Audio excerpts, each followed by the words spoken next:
राम का विरोध नहीं है, कमाल की बात हो गई, कोई और ग्रंथ क्यों नहीं पढ़ते? ये क्या तरीका है? ये क्या तरीका है? ये पढ़े नहीं की बात बार-बार तो औकात शब्द का इस्तेमाल कर रहे थे, लेकिन वही करने वाली बात है ना। वीडियो अच्छी लगी है तो वीडियो को लाइक कीजिए और जिन्होंने अभी तक हमारे चैनल को सब्सक्राइब नहीं किया वो कृपया सब्सक्राइब कीजिए। आप सवाल तैयार रखिए अपने। चुनौती दी थी कि 4 चौपाई सुना दो, मैंने 10 सुना दिया, उसका एक का भी जवाब इन्होंने नहीं दिया। और सुना दूं? 10 कहां सुनाई? महाविरस्त चली फूट की यारी, जो स्वतंत्र भय बिगड़े अच्छा, नारी। चलिए, मतलब स्त्री स्वतंत्र होते बिगड़ जाती है। अच्छा, सुनिए, एक मिनट, ये विषय नहीं है तो विषय अंतर हो रहा है। साहित्य में कितने अक्षर योग चाहिए? ओके ओके, आपका सवाल क्या है?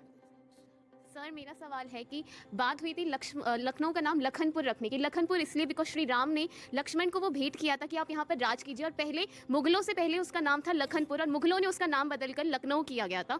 तो वही नाम आज चला आ रहा है। तो क्या अगर हमारी मांग गलत है? अगर हम पहले के नाम को, इलाहाबाद का नाम अगर प्रयागराज रखा जा सकता है तो लखनऊ का नाम लखनपुर नहीं रखा जा सकता? अभी मजा आएगा ना भिड़ो।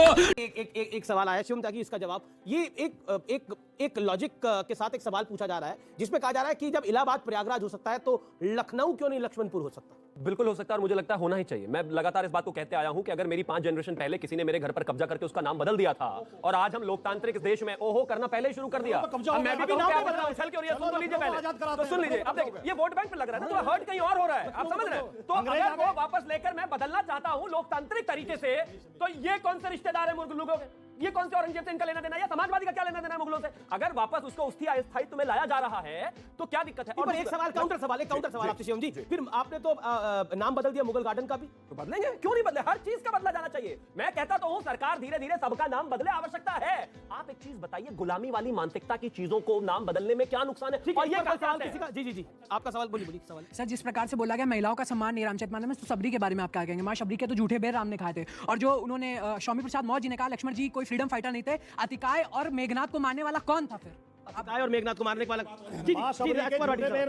राम जी ने खाए थे। राम जी को मर्यादा पुरुषोत्तम कहा जाता, हम भी मानते हैं, सारी दुनिया मानती है, केवल हिंदू नहीं सारी दुनिया मानती है। राम का कोई विरोध नहीं है, लेकिन तुलसीदास जी ने उन्हीं सबरी के मुंह से, अरे सुनो, गाली दे रहे हैं और राम का विरोध नहीं है, कमाल की बात हो गई, कोई और ग्रंथ क्यों नहीं कोट कर? जो बार-बार जो औकात शब्द का इस्तेमाल कर रहे थे, लेकिन मैं फिर से वही करने वाली बात है ना, लास्ट टाइम भी ऐसा ही हुआ था। ये पढ़ सर, ये क्या तरीका है? ये क्या तरीका है? अच्छा ये भैया पढ़े नहीं, मुक्तापूर्ण बात है। अगर ये किसी के धर्म को, अपने धर्म को इस तरीके से गाली दे सकते हैं, यही बात है, बाकियों के धर्म पे कटाक्ष करने की हिम्मत नहीं है, क्योंकि वोट बैंक का मामला है। नहीं सुन सकते तो एक सबसे खतरनाक स्थिति है। ठीक है, अपनी बात बोला, राम का विरोध नहीं है, तुलसीदास जी ने उन्हीं सबरी के मुंह से कहलवाया है। कहीं, अरे सुनो तो सही, कहीं विधि स्तुति करो तुम्हारी, अधम जात में जड़मत भारी। विरोध इस बात का है, अधम जात कैसे है वो? जब सबरी इतनी बड़ी भक्त है, महाकाव्य भी नीच जात कैसे है? उसके आगे की चौपाई सुनिए जो इन्होंने बोला। ये बोलती है ये इस चौपाई का समर्थन करते हैं और शब्दों की मर्यादा रखी जाए, बोल रहा हूँ, शब्दों की मर्यादा रखी जाए, किसी को अभी मैं बता रहा हूँ, सुनिए शब्दों की मर्यादा रखी जाए। रामचरितमानस ग्रंथ के लिए क्या बोले जा रहे हैं? कोई कैरेक्टर बोलेगा वो सारे के सारे वही होंगे डायलॉग उसके। सलीम जावेद ने लिखे थे, अमिताभ बच्चन के नहीं है, मतलब सलीम जावेद के डायलॉग हैं। मेरा निवेदन है, रामचरितमानस बड़ा पवित्र ग्रंथ है, उसकी कंपैरिजन किसी शोले फिल्म के डायलॉग से नहीं होता। औकात पे बोलने के शोले फिल्म पे आ गए। रामचरितमानस और शोले को तुलना कर रहे हैं, सलीम जावेद और तुलसीदास की तुलना कर रहे हैं। हद होती है भाई, अब अपने किसने लिखी? कितनी देर बोलेंगे?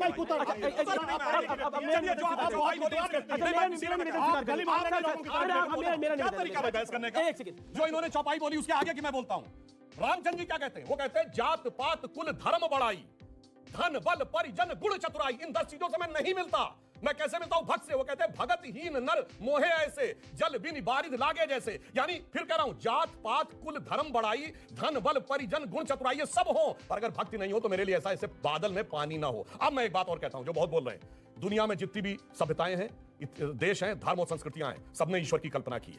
सिर्फ हिंदू संस्कृति ऐसी है जहां पर कि स्त्री तत्व को ईश्वर में स्थान दिया गया है। हमारे यहां विष्णु पुरुष हैं, देवी शक्ति हैं, और अर्धनारीश्वर की कल्पना हमारे यहां की गई है। चुनौती से कहता हूं, एक सभ्यता बताइए जहां ईश्वर की परिकल्पना में स्त्री तत्व को स्थान दिया गया हो। सिर्फ और सिर्फ पुरुष है, बाकी जगह स्त्री का नहीं है। बोलिए औकात हो तो बोलिएगा।